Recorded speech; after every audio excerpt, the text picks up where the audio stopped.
ताज़ा खबरें, खेल जगत, राजनीति, हलचल, मुख्य घटनाएं, मौसम, समाचार, हो रहे विवाद, अपराध और देश विदेश से जुड़े तमाम ताज़ा खबरों को सुनने के लिए जुड़ जाएं हमारे साथ आज की इस वीडियो में।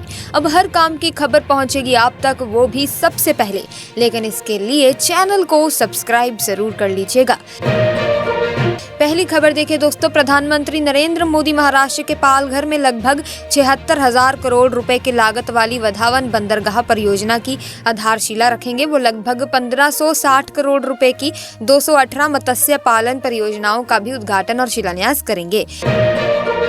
वही देखिए, मूडीज रेटिंग्स ने मजबूत आर्थिक विकास के आधार पर कैलेंडर वर्ष 2024 और 2025 के लिए भारत के जीडीपी की वृद्धि दर का अनुमान बढ़ाकर क्रमशः 7.2% और 6.6% कर दिया है। रेटिंग एजेंसी ने कहा कि यदि निजी उपभोग की गति बढ़ती है तो विकास दर अनुमान से अधिक रह सकता है। वहीं एयरपोर्ट का संचालन करने वाली company Yamuna international airport private limited दिसंबर से ट्रायल रन शुरू करने के साथ ही हवाई अड्डा लाइसेंस के लिए भी आवेदन करेगी। पूर्व निर्धारित समय सीमा में करीब 4 माह की देरी होने पर कंपनी को निर्धारित तिथि से 10 लाख रुपए प्रतिदिन के हिसाब से जुर्माना देना होगा। देश में डेटा स्टोरेज अब सस्ता होने जा रहा है। जियो एआई क्लाउड सेवा को दिवाली ऑफर के रूप में पेश कर रही है। इसमें जियो ग्राहकों के लिए 100 GB मुफ्त क्लाउड स्टोरेज मिलेगा। ग्राहक सभी फोटोज, वीडियोज, दस्तावेज, डेटा और अन्य सभी डिजिटल सामग्री को सुरक्षित रख सकेंगे। इसी के साथ भाजपा सांसद अरुण गोविल ने कहा कि मेरठ में इनर रिंग रोड की स्वीकृति हो गई है। 1 सप्ताह में इस पर काम शुरू हो जाएगा। मुख्यमंत्री के मिलने के बाद नगर में सीवर लाइन के लिए सर्वे का कार्य शुरू कराया गया। 2 सप्ताह में मेरठ के लिए एक बड़ी घोषणा की जाएगी। वहीं नौसेना में शामिल हुई अरिघात परमाणु पनडुब्बी, रक्षा मंत्री बोले देश की सुरक्षा को करेगी मजबूत। INS अरिघात का वजन 6000 टन है और इसकी लंबाई करीब 113 मीटर है। इसकी चौड़ाई 11 मीटर और ड्राफ्ट 9.5 मीटर है। ये पानी के भीतर 980 से 1400 फीट की गहराई तक जा सकती है। वहीं दीपावली, दशहरा के दौरान पूर्वांचल दिशा में यात्रा करने वालों की संख्या काफी बढ़ जाती है। ऐसे में आरक्षित रेल यात्रा टिकट मिलना बेहद ही मुश्किल होता है। इससे राहत देने के लिए रेलवे ने अभी से ही स्पेशल ट्रेनों की घोषणा करना शुरू किया है। अब इस वीडियो में दोस्तों खबरों का सिलसिला ऐसे ही जारी रहेगा। ऐसे में आप कमेंट सेक्शन में अपनी स्टेट का नाम जरूर मेंशन कर दीजिएगा ताकि आपके राज्य से संबंधित खबरें भी हम आप तक पहुंचा सकें। इसी के साथ ग्लोबल फिनटेक टेस्ट 2024 में बूच ने अनुपालन और नियामक की भूमिका के बारे में बात की और कहा कि उद्योग जगत के लोग छोटे और मझोले रीट पर विनियमन के लिए आगे आए हैं। बाजार नियामक को F&O कारोबार पर जारी परामर्श पत्र पर करीब 6000 हितधारकों से सुझाव मिले हैं। वहीं महाराष्ट्र के सिंधुदुर्ग जिले में छत्रपति शिवाजी महाराज की प्रतिमा गिरने के मामले में पहले गिरफ्तारी हुई है। कोल्हापुर से स्ट्रक्चरल कंसल्टेंट को गिरफ्तार किया गया। इसके बाद कोल्हापुर पुलिस ने आरोपी को मालवन पुलिस को सौंप दिया। झारखंड के पूर्व मुख्यमंत्री चंपई सोरेन बेटे संग भारतीय जनता पार्टी में शामिल होंगे। चंपई सोरेन के बीजेपी में शामिल होने की जानकारी खुद असम सीएम हिमंत विश्व शर्मा ने सोशल मीडिया के जरिए दी थी। वहीं दोस्तों, भारतीय वायुसेना का सबसे बड़ा अभ्यास तरंग शक्ति जोधपुर में होने जा रहा है। इस एक्सरसाइज में 7 देशों के वायुसेना के जवान मौजूद रहेंगे।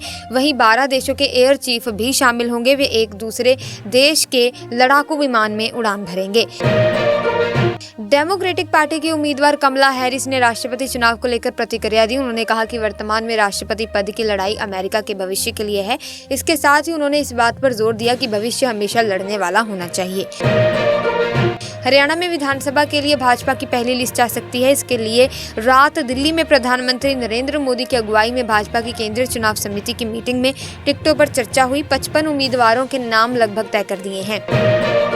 मुंबई में एक तेज रफ्तार SUV चला रहे नाबालिग ने बाइक सवार युवक को रौंद दिया। हादसे में बाइक चालक की मौत हो गई। मौके से फरार हो रहे SUV चालक को पुलिस ने पकड़ लिया है। मामले में 2 लोगों को और आरोपी बनाया गया है। वहीं गुजरात में बीते कुछ दिनों से लगातार भारी बारिश हो रही है। भारी बारिश और बाढ़ की वजह से जनजीवन अस्त व्यस्त हो गया है। बारिश की अलग अलग घटनाओं में 26 लोगों की मौत हो चुकी है। इसी बीच IMD ने राज्य में एक चक्रवात के उठने की चेतावनी दी है। महाराष्ट्र पुलिस के आतंकवाद निरोधक दस्ते ने पुणे में एक अवैध टेलीफोन एक्सचेंज का भांडाफोड़ किया। नौशाद अहमद सिद्दीकी शहर के कोंढवा इलाके में अवैध टेलीफोन एक्सचेंज चला रहा था। इस प्रतिष्ठान से 7 SIM box, 3768 SIM card, 9 wifi router, antenna, inverter और लैपटॉप जब्त किए गए हैं। अखिल भारतीय सराफा संघ के अनुसार राष्ट्रीय राजधानी में सोने की कीमत 100 रुपए गिरकर 74,250 रुपए प्रति 10 ग्राम पर आ गई है। वहीं चांदी की कीमत भी 600 रुपए गिरकर 87,200 रुपए प्रति किलोग्राम पर आ गई है। बीसीसीआई के सचिव जय शाह को हाल ही में आईसीसी का चेयरमैन चुना गया। वो ग्रेग बॉर्कले की जगह लेंगे। जय शाह का कार्यकाल 1 दिसंबर से शुरू होगा। बीसीसीआई सचिव के तौर पर जय शाह को नियमित वेतन नहीं मिलता। जय शाह अब आईसीसी चेयरमैन बन गए हैं। ऐसे में उनके भत्तों में कोई बदलाव नहीं होगा। वहीं रिलायंस इंडस्ट्री लिमिटेड की आज 47वीं एनुअल जनरल मीटिंग हो रही है। मुकेश अंबानी ने जानकारी दी है कि रिलायंस ने वित्त वर्ष 2023 से 24 में लाखों नौकरियां जोड़ी हैं। मुकेश अंबानी ने बताया कि रिलायंस ने कुल 1.7 लाख नई नौकरियां दी हैं। कंपनी के कुल कर्मचारियों की संख्या बढ़कर अब 6.5 लाख से अधिक हो गई है। वहीं अफगानिस्तान में भूकंप के तेज झटके महसूस किए गए हैं। नेशनल सेंटर फॉर सिस्मोलॉजी के अनुसार रिक्टर स्केल पर भूकंप की तीव्रता 5.7 मापी गई है। अभी तक भूकंप से संबंधित किसी के हताहत होने या क्षति की कोई रिपोर्ट नहीं है। ब्राजील के सुप्रीम कोर्ट के न्यायाधीश अलेक्जेंडर डी मोरेस ने अरबपति एलन मस्क को आदेश दिया कि वे 24 घंटे के भीतर ब्राजील में एक्स के लिए एक कानूनी प्रतिनिधि का नाम बताएं। ऐसा नहीं होता कि प्लेटफॉर्म को ब्राजील में बैन कर दिया जाएगा। वहीं इंडिगो एयरलाइन देश की सबसे बड़ी एविएशन कंपनी है। कंपनी के को फाउंडर एवं प्रमोटर राकेश गंगवाल अपनी हिस्सेदारी बेचने वाले हैं। वो लगभग 85 करोड़ डॉलर यानी कि 7,000 करोड़ रुपए की ब्लॉक डील कर सकते हैं। वहीं देखिए, उत्तर प्रदेश के फर्रुखाबाद जिले के भगवतीपुर गांव में 2 सहेलियों के शव पेड़ से फंदे पर लटकते मिलने का मामला गर्माता नजर आ रहा है, जहां एक और मृतक लड़कियों के परिजन इसे हत्या बता रहे हैं और पुलिस की आत्महत्या वाली थ्योरी को सिरे से खारिज कर रहे हैं। वहीं अब सियासत भी शुरू हो गई है। बॉम्बे सेशन कोर्ट की स्पेशल टाडा कोर्ट ने ये निर्देश दिए। टाइगर मेमन के माहिम की अल हुसैन बिल्डिंग में कुर्क किए गए 3 फ्लैट केंद्र सरकार को सौंपे जाएंगे। 1993 के बॉम्बे सीरियल ब्लास्ट मामले में परिवार के कई सदस्यों को दोषी ठहराया गया या बरी कर दिया गया या कुछ फरार हो गए। वहीं आगरा में बेखौफ बदमाशों ने दिन दहाड़े वकील के घर में घुसकर लूट की वारदात को अंजाम दिया। बदमाशों ने परिवार वालों से मारपीट की और बंधक बनाकर लूट की वारदात को अंजाम दिया। पुलिस ने वकील की शिकायत के आधार पर आरोपियों की तलाश शुरू कर दी है। उत्तर प्रदेश के मुख्यमंत्री योगी आदित्यनाथ ने कहा कि समाजवादी पार्टी के कारनामों से हर कोई परिचित है। पन्नों को पलटेंगे तो काले कारनामों से उनका इतिहास भरा है। सपा की टोपी लाल लेकिन कारनामे काले हैं। अब सीएम योगी के इस बयान पर समाजवादी पार्टी प्रमुख अखिलेश यादव ने पलटवार किया है। अमरोहा में हनी ट्रैप में एक डॉक्टर को ब्लैकमेल करने वाली महिला को पुलिस ने गिरफ्तार कर लिया है। पुलिस महिला के अन्य साथियों की तलाश कर रही है। डॉक्टर ने महिला के ऊपर 10 लाख ठगने का आरोप लगाया। वहीं दोस्तों, पेंशन पाने वाले पेंशनर्स या फैमिली पेंशन पाने वाले सावधान हो जाएं। अगर आपके पास कोई कॉल आए और आपको आपका पीपीओ नंबर, जन्म तिथि और बैंक अकाउंट डिटेल्स मांगे तो हरगिज ऐसे कॉल के झांसे में ना आए, वरना आपकी गाड़ी कमाई फ्रॉड करने वाले उड़ा ले जाएंगे। वहीं देखिए, प्रीमियम एनर्जीज लिमिटेड का आईपीओ जोरदार सब्सक्रिप्शन के साथ क्लोज हो गया है। संस्थागत और गैर संस्थागत निवेशकों की ओर से मिले जबरदस्त रिस्पांस के बाद 2,831 करोड़ रुपए की आईपीओ करीब 75 गुना सब्सक्राइब हुआ है। वहीं देखिए, जनधन योजना के 10 साल 53 करोड़ अकाउंट्स, औसत बैलेंस में 4 गुना उछाल। केंद्रीय वित्त मंत्री निर्मला सीतारमण ने जनधन स्कीम को सफल बताते हुए कहा कि पिछले 1 दशक के दरमियान 53 करोड़ से ज्यादा जनधन खाते खुले हैं।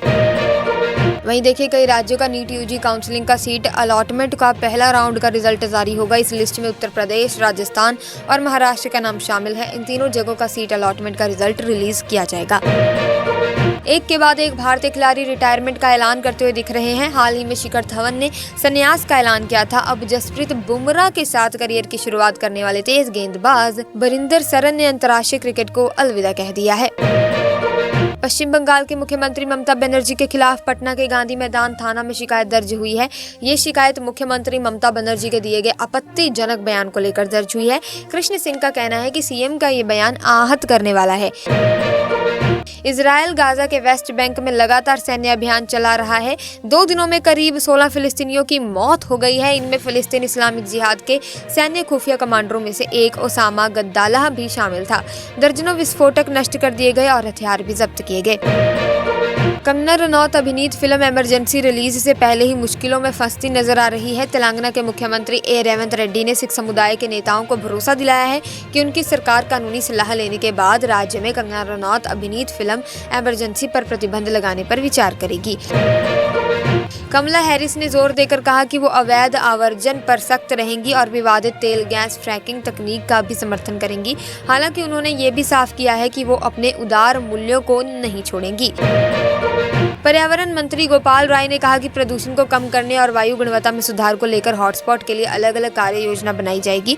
विशेषज्ञों ने भी राय दी है कि इन सभी हॉटस्पॉटों पर अलग अलग एक्शन प्लान बनाकर वहां के प्रदूषण को कम किया जाए। वहीं सुप्रीम कोर्ट ने कहा कि ठेके पर रखे गए कर्मचारियों को बर्खास्त करने से पहले उनका पक्ष जानना जरूरी है। जस्टिस ने उत्तर प्रदेश राज्य पथ परिवहन निगम के एक कंडक्टर यानी कि ठेकाकर्मी की नौकरी से बर्खास्त करने के आदेश को रद्द कर दिया है। इसी के साथ खबरों का सिलसिला यहीं पर समाप्त करते हैं। अगर वीडियो इन्फॉर्मेटिव लगी तो आप इस वीडियो को लाइक जरूर करें, शेयर करें, चैनल को सब्सक्राइब करके बेल आइकन को प्रेस कीजिए ताकि नए वीडियोस की अपडेट आपको मिलती रहे। मिलेंगे जल्द ही, तब तक के लिए थैंक्स फॉर वॉचिंग।